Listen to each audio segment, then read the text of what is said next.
else to kind of help new people get into the SFM thing, while still classifying myself as a newbie as well. Yeah, so, level 1, I'm Kino, and I'm gonna help you guys try to learn how to do Splatoon SFM stuff. I'm kind of bad at this, because I don't really know how to teach properly, as well as, you know, I'm still kind of new to the SFM thing as well. I've only been doing it for about 2 to 3 months at this point, so we're gonna see what happens. But, in the meantime, what you're going to want to do is go to New, and open the File menu, and you're going to want to make a session.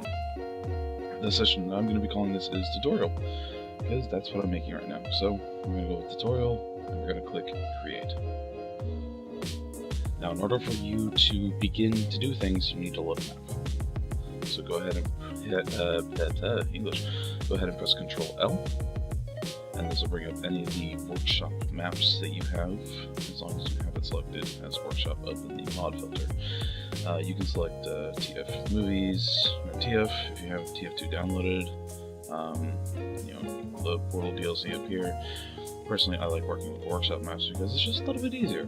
We're going to go ahead and actually go to... let's go to New Albuquerque. Now, while we wait for SFM to load, you know, typically we're going to want to start to come up with an idea for what the poster wants to be. So what I'm going to do is basically just make a poster of me just chilling out, relaxing, and maybe have 1 or 2 characters in the background, maybe my girlfriend, I don't know. So, yeah, that's the way that this is going to go. Depending on your computer, what am I trying to say? Depending on what kind of computer you have and how new it is, how powerful it is, it'll take a little bit longer for SFM to load. It'll take a little bit shorter, but yeah. So we're gonna go ahead and take the camera, which, by the way, if you can see my cursor here, I really hope you can. Otherwise, this entire recording is going to be a flop. You take your cursor and you click inside SFM, or inside the camera view here. And moving the mouse around will allow you to move the camera around, and the WASD keys will move you, A left, D right, W forward, S back. Holding shift and inputting any of these directions will make it go faster. But, as we can see, we have New Albuquerque right here. It's a lovely little map, one of the newer maps released into Splatoon 2. And we're just gonna go ahead and have Kino chilling out. Where though? I don't remember that being sideways. Anyways, we're just gonna have him chill out right here. Maybe have the WBI song in the back. I don't really know what that's supposed to say. Alright, so the way that we're gonna want to spawn in our characters is by right-clicking in here, or by clicking the plus icon. So what you're going to want to do is create animation set for new model. Now, if you have all the things downloaded for everything from the Splatoon workshop in the Steam workshop, you will see quite a bit of stuff downloaded here. Yeah. It's got quite a bit of stuff, and it's really an expansive workshop, which is really nice. So, however, what we are looking for is inklings. So down the filter bar here, you're going to want to type in inkling. Now this will bring up quite a bit of stuff. We kind of just want to narrow our search to what exactly we're looking for. So I'm going to type in inkling IK, and that'll narrow it down a little bit to the more enhanced models. And then what I'm going to type in is inkling IK green. That'll narrow it down to all the IK models that have green eyes. And then I'm going to pick IK boy. There you are, Kino. Now if you notice, there's a bit of a camera box here. or there's a bit of a box here, and I kind of just spoiled what it is, but it's actually our camera, or the camera that's going to be used for the poster. So, what I'm going to want to do, just preemptively right here, is right-click over here and create an animation set for existing elements. Then click on Camera 1. Okay, Camera 1, there we go. And what that enabled was the camera lock. Thank you, SFM. So, yeah, this basically prevents you from moving the camera at all. So now we're going to want to spawn in the clothes for our characters.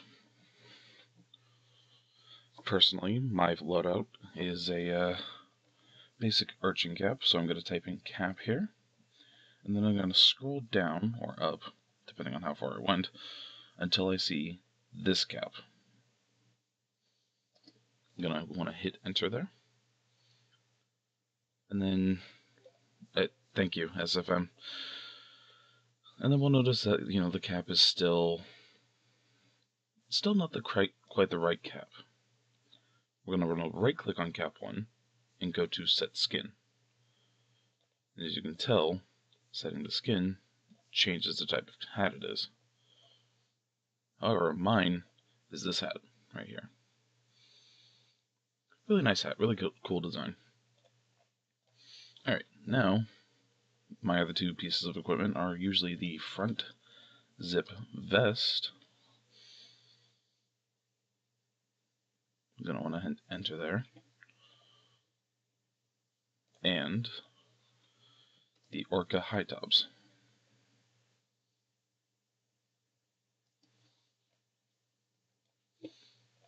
Specifically, the woven high tops. As you can tell, I really like a black and white aesthetic. Okay, so now we're going to want to start, putting things on the characters. So the easiest way to do this, and probably the most common way, is to grab Inkling Boy here and drag and drop him on top of the cap. As you can tell, there was a lock icon that appeared here. That's because these two got locked. Drag and drop, and what that immediately does is it takes the root transform, it puts it here, and the head, and puts it here. So now we can go ahead. Oh, right, oops. Something I quite often forget to do. In the timeline down here, if this icon is selected, nothing can move. Because that is basically what causes the animation to play. If you want to move something without the animation playing, you go to the motion editor. Then go ahead and click on the cap, and then click on this bar right here that says 0. Click it and drag it, and the hat immediately teleports to the head. It's quite a nifty little function. I actually really like it. Okay, so now we're going to want to do that for the other two. We'll start off with the shoes. It's a little bit simpler. Click and drag onto the orca high tops. And we're going to want to go ahead, and make this disappear. Go ahead and drag. But if you notice, the shoes kind of just did something funky. Go ahead and watch that again. You'll notice that the leg 2 right here, they kind of just shrink.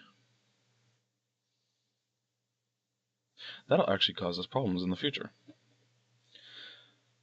If we click here, we can see that they didn't get locked, but everything else did. Sometimes clicking and dragging won't do what we need it to do. So instead, you have to take the replacements themselves. Typically for leg 2, that's what the knees are. So click and drag the leg 2, or click and drag the knee from Inkling Boy onto leg 2, corresponding the L and R for left and right. Click and drag the 0, and there you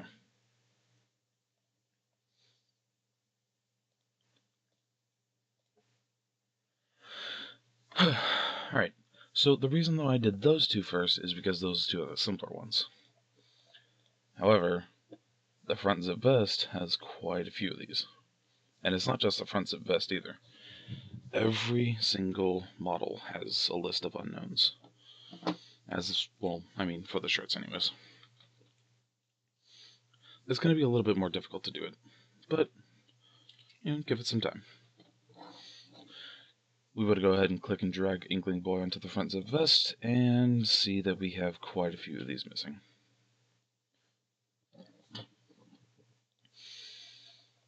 Most of these you're going to find in the body and the arm section.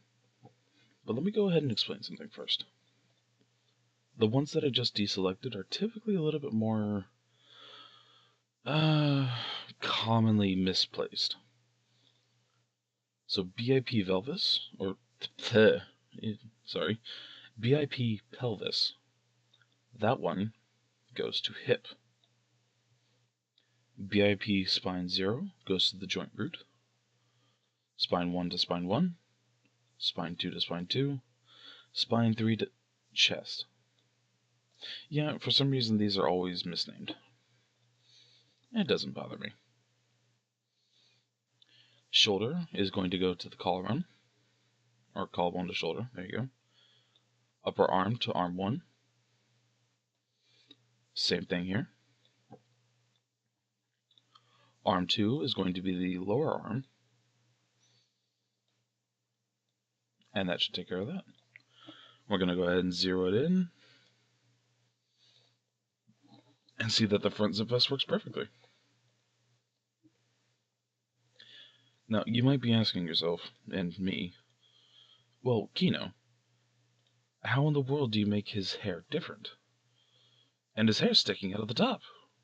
That's not how inklings work. Well, give me a second.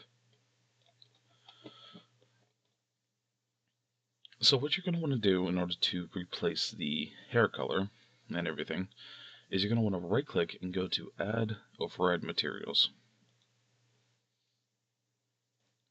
Then you're going to want to show an element viewer and go to Model. This is a lot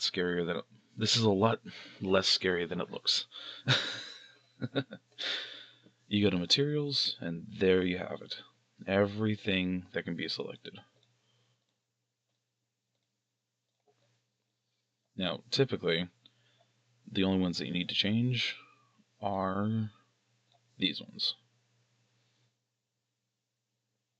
I say typically, there's a couple cases where it's going to be a little bit different, but that'll be in the next tutorial. I have a specific color for mine, which is 170. Excuse me, my number locks is off. 170, 73, 28. It's a very specific teal color. But as you can notice, nothing changed.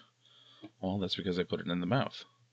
If I go to here and paste the same number, you'll notice that his eyebrows changed, as well as the hair. However, these are still pretty dark blue. Team Color 2 changes that. But his underwear is still blue. Well, there you go. Alright. Let's see. We do still have the problem of the head, though. Like, that's still poking out, and that's really annoying. The easiest way to fix that is to go down here in the unknowns of the inkling and go to BIP underscore hair underscore band underscore root. Right click that and add scale control to platforms, or to transforms. Oh, I should not be doing this tutorial this early in the morning. Apologies. Okay, now we're going to want to go to BIP hair band root scale and click and drag the slider. And there you go. If I were to remove the hat, you would see that the hair is completely gone from the back of his head. If you want to bring it back, just click the slider again and drag it. And yes, the scale control can get a little bit out of whack.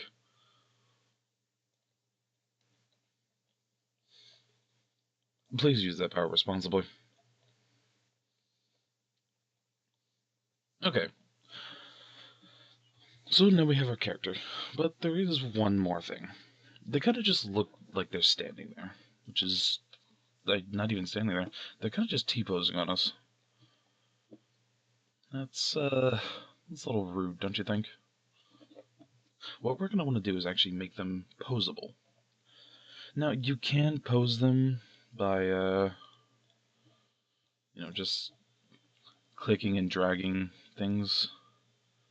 And that's fine, but it makes the poses look a little bit more stiff. However, there's a bit of a better way to do this. Right-click the Inkling Boy and go to Rig. Then go to rig_inkling_IK. If this pops up, you've done it right. So now we see that the bones in here have transformed a little bit. They've gone a little bit more... less? Probably the easiest way to put it. So, if we can bring up this kind of display here by holding the control button. Then we can select the specific bone that we're trying to move by holding the mouse over and clicking. You'll notice that there is a little bit of a circle going on here. Pressing the Q key will make that circle disappear and just makes it a more, what's this called? Just a selection tool. Pressing W will make it able to be moved in the X, Y, and Z axis. Pressing E will make it so that it's able to be rotated. Yikes. And then pressing R makes it so that it's a bit more of a multi-use tool. What we're going to want to do is click on the Inkling Boy and just move him.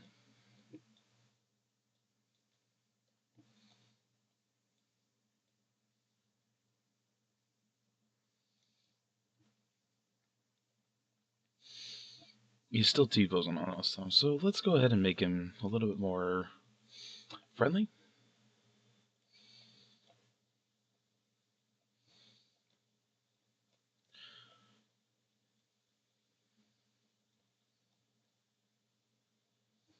You can pose your Inkling however you want to here, it's fine. I'm just going to pose them the way that I feel like he'd probably be posing in this situation.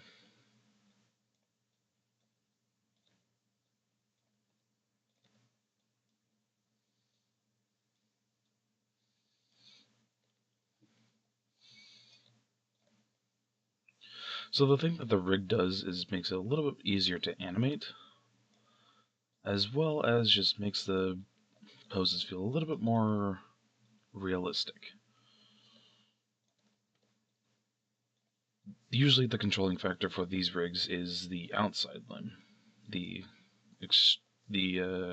extremity. So the hands will typically control the entire arm.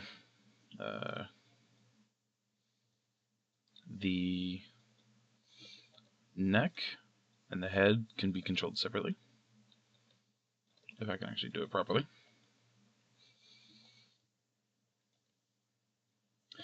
The hips and the pelvis are a little bit of an interesting case. The pelvis moves the entire body, while the hips just move the lower body.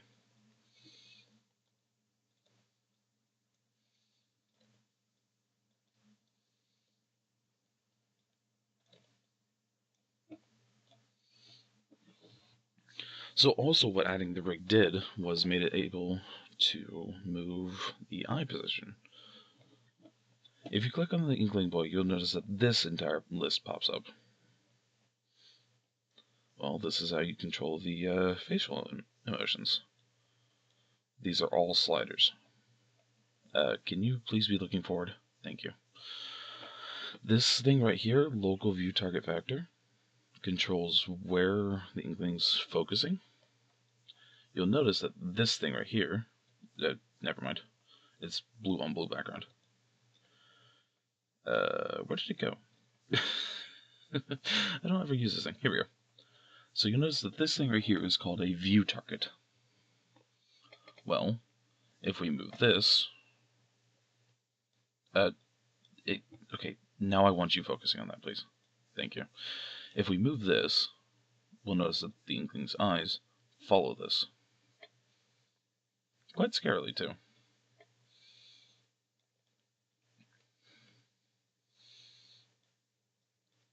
But yeah, the Inkling is entirely focused on this little dot. Woo! If you want to get rid of that, just go ahead and slide this slider all the way over to the right, and he just focuses straight ahead. That way you can move the eyes a little bit more to your liking.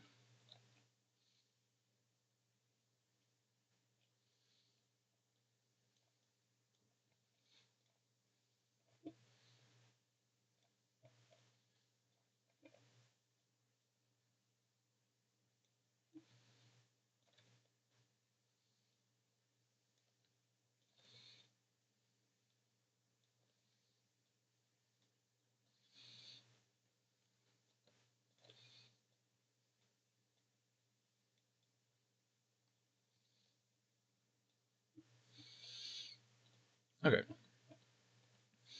So now I think I've got a pretty decent pose going on here. When I add a couple things, it might change. But, let's see. What else? What else? Oh, right. Skin tone. That's easily set by this menu right here. Set skin. You can go all the way to, this. It can even go to this, which is a little bit more interesting. This skin set is set down here. Both of them are set down here. Yeah, I don't really use the skin ever. My typical skin is skin 2.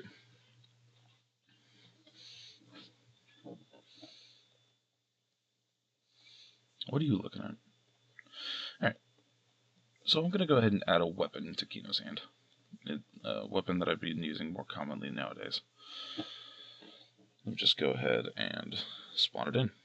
Create animation set from the model, and we're going to type in weapons. Scroll down until you see the weapon that you want, which for me would be this one. The Splash Splooshomatic. If you're looking for a Splooshomatic, this is where it is as well. But we'll notice that the camera also controls the spawn point of things. And if we switch back to the camera, well, yeah. So the easiest way to pose these weapons is through the hand. So in this menu right here, we can see that all of these have become a little bit more selectable. What we're going to want to do is we're going to want to click and drag Inkling Boy onto the weapon, and we'll notice that only the root transform was locked. All Inklings are right-handed, so we're going to grab the rig right hand and drag it onto the root. And then we're going to zero the weapon.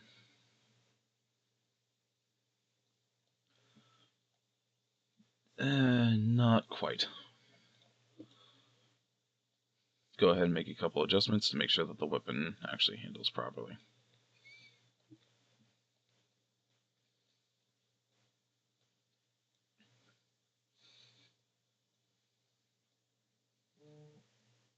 What do you want, phone?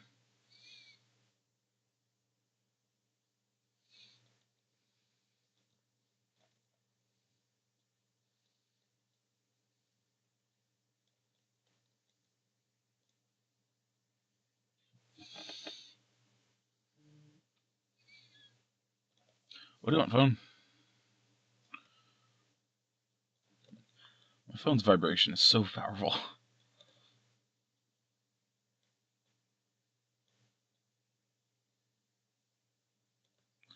Typically, I try to make it so that the weapons are handled as accurately as possible, but sometimes it's just not a thing. Although it looks pretty good from over here.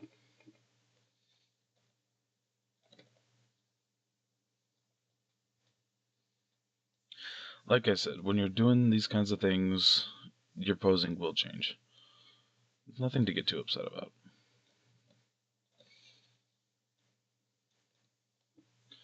To me, this is why working in SFM is a little bit easier than working in Gmod.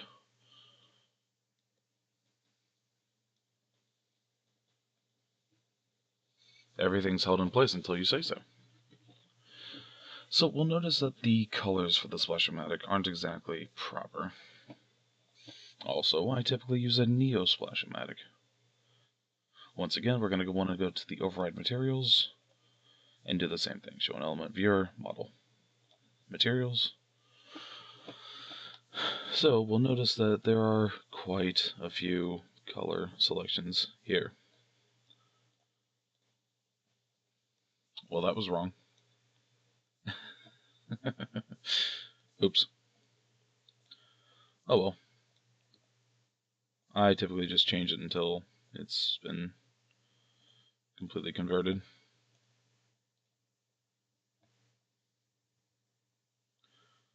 We're still not looking at it properly, huh? Okay, well what about this one? Oops. I accidentally copied it. 1 second. Let me just go ahead and type in that color value again. Oh, now you work. Alright. Now in order to set the Neo sticker, we're going to want to go to Set Body Group, Brand, Neo. And there you go.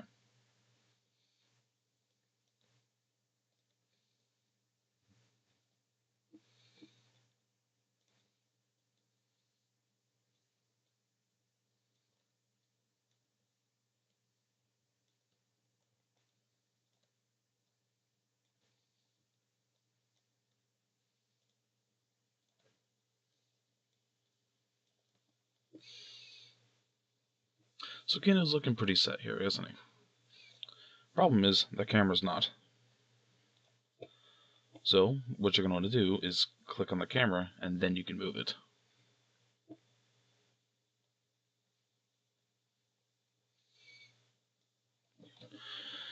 So there's quite a few things that can be done inside the camera. There is the field of view, which, determines how focused it is. I'm going to go ahead and set it so that the camera just looks like this. That looks pretty awesome, actually. The focal distance will focus the camera's, what's the word I'm looking for here?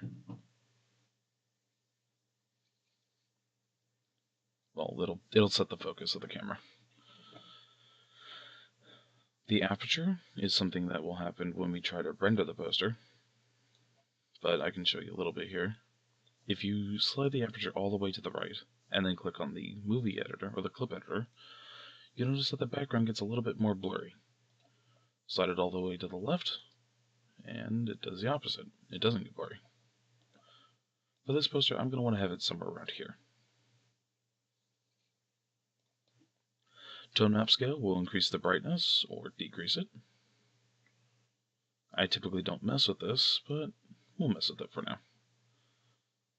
Ambient occlusion, the SSAO over here, determines the strength of the shadows, as well as the strength and the radius of the shadows. This is something that's very finicky and can make or break your poster. Typically, I like to think that mine are broken because of it. I just did that without even trying. Oops. So, what we're going to want to do now is spawn a couple lights. Right click and create an animation set for new light.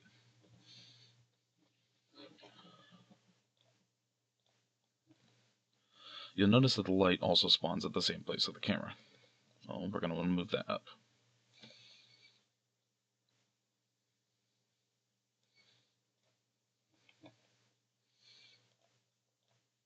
So for lights, you can disable the shadows, re-enable them. You can add volumetrics, which is basically like fog.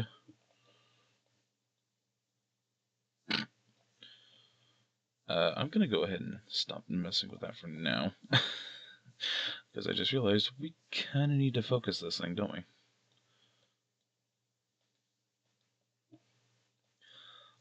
I'd be able to give a description of this, but honestly, just try experimenting with it. You'll figure out the way that you want this thing to look.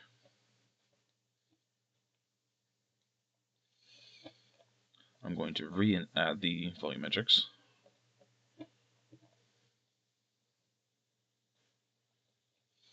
And make the color a little bit more sunny.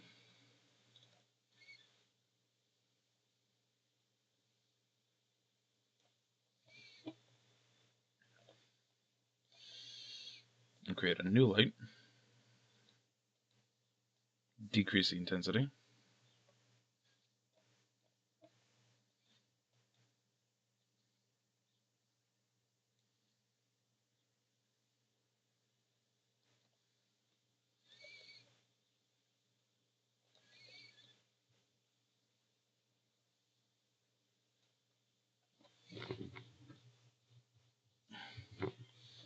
Ugh, sorry.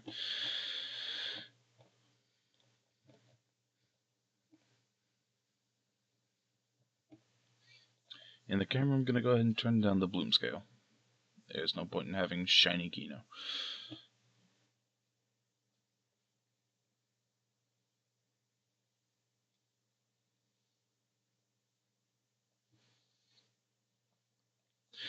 Now, one last thing we're going to want to do. Go ahead and right-click over here in the shot and go to Render Settings. Turn off the motion blur. And go ahead and go to Camera Settings, Depth of Field, and do 128.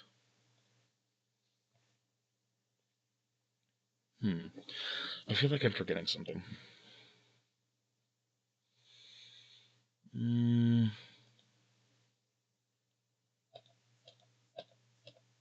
Oh, right. Ambient occlusion. Go ahead and right-click on the Show an Element Viewer and go to Camera. You'll notice that the SSAO tint right here is colored black. Typically, you're probably going to want to change this. I'm going to go ahead and change it to something a little bit more...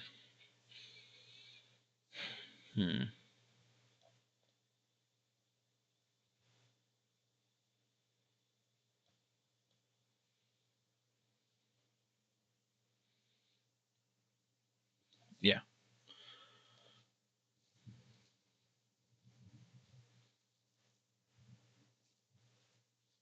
And there you have it. If you have any questions, feel free to let me know.